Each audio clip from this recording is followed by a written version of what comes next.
کے لیے رزق حلال بارش کی طرح برسے، اور رزق حلال اللہ رب العزت بے حساب عطا فرمائیں اور تھوڑی محنت کے ساتھ عطا فرمائیں، حلال رزق عطا فرمائیں، اور 3 دن کے اندر اثر کرنے والا وظیفہ ہے یہ عمل۔ جس نے بھی کیا 3 دن کے اندر اللہ رب العزت حلال رزق کے دروازے کھول دیتے ہیں۔ عشاء کی نماز کے بعد یہ پڑھنا ہے پوری رات میں، مغرب سے لے کے فجر تک، آپ کسی بھی وقت جو آپ کے پاس وقت خالی ہو، عورت ہو مرد ہو، جہاں بھی آپ پڑھنا چاہیں آپ اس کو پڑھیں گے۔ کیا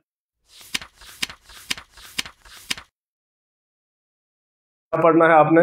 لمن یشاء اللہ یبسط الرزق لمن یشاء۔ اس آیت مبارکہ کے اتنے حصے کو آپ نے پڑھ کے اس کے ساتھ پھر ملانا ہے یا باسط یا باسط اللہ یبسط الرزق لمن یشاء یا باسط۔ اس ترتیب سے آپ نے 110 بار پڑھنا ہے۔